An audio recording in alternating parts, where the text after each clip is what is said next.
What's up, YouTube? It's the Action Figure Grader coming back to you with another video. This time it's my watch list clean-out video where I take a look at all vintage Kenner Star Wars items. I've got some foreign stuff here, as you can see in the thumbnail for this video. A Guerra Stellari mint on card Tuscan Raider sold. So it spans quite the gamut. We've got graded, ungraded, loose graded, mint on card, whatever you like. And I just wanted to kind of clean up my watch list for items that have sold here recently. And unfortunately, 130point.com is not working today. So for some of these items were the best offer that was accepted, I could not find the final sales price. So just keep that in mind. And it's out of my control. Okay, so let's go ahead and dig right in. The first one is a Tuscan Raider 12-back B graded AFA 85. So this is a really nice Tuscan Raider, unpunched, no price sticker, pretty gorgeous example. 85, 85, 85 were the subscores. It was listed for $4,000 and a best offer that was accepted. Again, I tried to look up what the final sales price was, but unfortunately, 130point.com is going through some maintenance right now, so I couldn't verify what the final sales price was. But wow, what an incredible example. And the same seller also had a 12-back C Darth Vader graded AFA 85. The subscores were 85, 85, 90. So this one was punched, but still no price sticker. And you can't do much better than those two 12-backs. Pretty gorgeous examples. $45.50 was the list price on that one. And again, the best offer was accepted that I could not look up. I'm guessing about $4,000. I don't know, somewhere in that ballpark for that beautiful Darth Vader. Next up, we've got another one that you don't see very often. This is the R2-D2 AM radio. And I believe there's one coming at Hakes at auction that is AFA graded. This one was loose with a complete box. You can see it's got all the inserts and it looks like unused contents. But a pretty cool item that does not come up very often, and this one was at auction. It sold for $382 and change, plus $10.71 shipping. So the box, again, was in pretty great shape, and again, it was unused contents, but pretty interesting kind of off-the-wall item that you don't see pop up much. I got a few die-casts that also sold. This one was the die-cast XWing Fighter. Now, it was no longer attached to the blister, so you're really just buying a mint XWing Fighter die-cast along with the blister and the card back. But the X-Wing itself looked to be in fantastic condition. It was listed for $160. I did receive an offer from this seller for $140 plus shipping. But you know, again, that X-Wing looks like it's unused, straight off the card, and just pretty perfect example. This is one die-cast that I do not have yet. I've got a bunch in process being loose graded with CAS, but the X-Wing, the Land Speeder are two of them, and the TIE Fighter are three that I don't have yet in my loose collection, but that one was a really nice one. Likewise, this was an interesting one. This is the die-cast X-Wing Fighter, and it included the original shipper box. So I believe it was J.C. Penney that offered these as catalog mail-aways. So this one is kind of a near mint minus condition, slight yellowing to the wings, but it included that original shipper box. And I know that they did this for the Land Speeder as well as for the TIE Fighter. I imagine potentially also for Darth Vader's TIE Advance, they offered these as kind of department store mail-aways. And I think they were through J.C. Penney. So pretty cool. This would be a really cool custom display. This would be perfect to send into CAS to have the X-Wing die-cast graded and displayed next to this really mint shipper box that, you know, it's kind of a plain brown box with some SKU codes on the front of the box. But anyway, that one sold at auction, $224.72. It was originally listed as a buy it now situation for, I want to say, $335.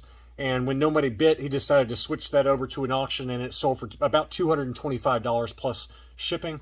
Next up for the die-cast is the TIE Bomber. We all know about this one and how expensive this one is. It has some light chipping here and there, but overall in really fantastic condition, probably overall in 80 grade condition. And this one sold for $703 in an auction on February 19th on 13 bids plus $665 shipping. The wings were in good shape, just very faint yellowing to the wings, but again, probably about an 80 grade condition. Just again, some light paint chips to the edges around the fans on the back and then on the fuselage on the front. But pretty great looking example of the hardest to find die-cast ship, and that is the TIE Bomber. Next up, we've got that beautiful Guerra Stellari Sand People And what's interesting is that they are written in Italian because this is the Harbert release. Sabi Podi is how it's labeled on the name pill, and it was graded AFA 80, 80, 85, 80, 85 for this 12-back Harbert 12-back Italian release Sand People, and it sold for big money. I was guessing it would sell for about $2,000, and I was way low. It sold for $2,395 and change, or about $35.60 Australian dollars plus shipping. But what a beautiful foreign card back, and certainly worth every penny if you ask me.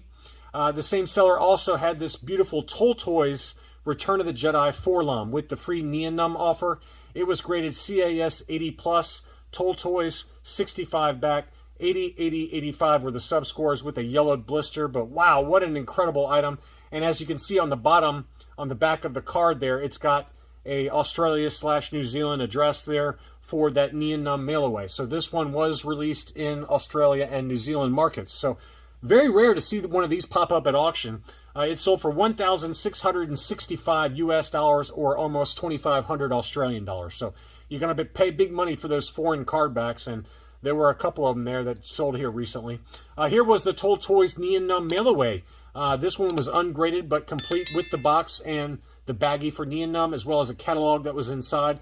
This also did come without the catalog, because I have seen AFA graded examples where it's just the baggie along with that Alexandria, Australia address. So they can come with or without the catalog inside. This one did come with the catalog, and it sold for $251 US dollars, or 373 Australian dollars. Usually AFA graded, they can sell for anywhere from $400 to $500. So this one was ungraded, but it looked to be in really clean condition. The box just had some very, very light wear. The baggie was in great shape. I would guess this would grade 80 or 85 all day long.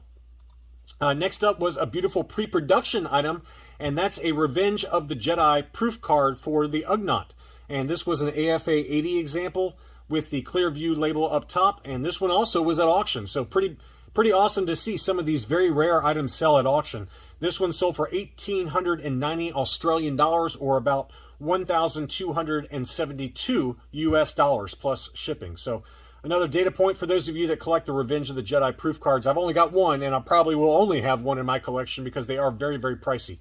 I got a couple of foreign mint-on cards. This one is the Palitoy 45 back, graded UKG 85%. This is not a Toy Tony, to my knowledge. I believe this is a correct card back. I didn't look it up on the Palitoy guide to make sure that it was not a Toy Tony, but it had a fairly recent grade from UKG. 85, 90, 85 were the sub scores. It was punched, and pretty awesome example. That one sold at auction for 413 US dollars.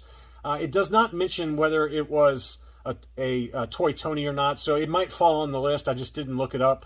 But I can promise you that this one is a Toy Tony. This is a 45 back Palitoy Lobot, and this one was graded AFA 90. Anytime I see 85 or 90 grade AFA older style cases, this is an older grade, I can promise you that this was on the Toy Tony list. And it still sold for $410. So that kind of stigma associated with some of these Toy Tonys, even when they're AFA graded, and we know that they were assembled after the fact, they're still starting to command some big money now. And, you know, I picked up a Toy Tony General Mills German cardback for Bosk last year. And while I didn't pay a huge amount of money, it was certainly a lot more than maybe where they were going for 3 or 4 years ago. So they're starting to creep back up. I know that Luke Skywalker Farm Boy Palitoys and Boba Fett Palitoy Toy Tonys, those command big, big money, even though we all know that they're Toy Tonys. But this Lobot was AFA 90. Again, it was a Toy Tony, and it sold for $410. Next up was an AFA 75 Dengar, graded 75 plus, or 75, 80, 70, 85 were the sub scores. It had a slightly yellowed blister. It says it's a clear blister, so it might just be the shadows, but it looks like it looks like it's probably a clear blister. So, but anyway, this is the 41 back E. This is one I do have in my collection. This is the Smile Factory, as you can see there. I also do have a Cater Factory, so there's an S or a K on the back of that card back in the lower right-hand corner next to the AT-AT Walker. So this one is the Smile Factory example. And my example is also CAS graded 80. This one was an AFA 75, and it sold. It was the final bid on it was $288, but it had a reserve on this one. and the purchase price was $750. So clearly the reserve was not met. I don't, if you're an eBay seller, I don't recommend putting a reserve on stuff, because my gut says that if you had just listed this thing for $450 or whatever your bottom line number was, to actually sell it and take the reserve off, you're better off starting the bid price at $450 instead of starting it really low, because people are not going to bid. That's been my experience. If you put a reserve on something, people are just not going to bother bidding, because they're not playing guesswork, and it's only going to hit that reserve if multiple people bid high enough to where you can get it. So $288 is obviously way too low for an AFA 75 Dengar 41 back with a clear blister. Again, if you're selling on eBay, just start the bid price at whatever you're willing to sell it at, and then let it go from there. That would be my recommendation. Otherwise, you're going to get what happened here, where nobody bid. So that's just my personal opinion on it. Next up, we've got that Leia Organa on that Star Wars Display Arena ESB 45 back. It looks like it's got some slight yellowing. Very, very faint, though, around the edges of the blister. And this is one I had in my what to buy video. It was unpunched, and it sold for $950, which is what the list price was there. And it sold maybe a day or two after my what to buy video. So I assume one of you guys picked that one up, and it was a really nice example of the 45 back Princess Leia. Next up, the same seller also had this 47 back at driver, unpunched with a yellowed blister. And again, it was listed for $650, best offer accepted. It probably sold $550 to $600 is my guess there. And then finally, he also had a 77 back A Luke Skywalker Jedi Knight with a very faint yellow blister. So that's a pretty nice example, just given that oftentimes this one can yellow very heavily. And it looks like this one has the very pale face Luke, and this one is the Taiwan. So the Taiwan pale face is inside this blister. This one was a punched example with just some very light edge wear around it, probably an overall 75 plus, and it was $595, best offer accepted. Probably sold for $500 to $525 is my guess. Next up, we're going to finish the video off with some graded creatures, play sets, and vehicles. And the first one is an AFA 85 Collector Series Patrol Dewback. So very, very high grade. This is the later release that came out in 1983 around the Return of the Jedi line of figures, but it's graded AFA 85, so very high grade. It sold for $856 on 22 bids.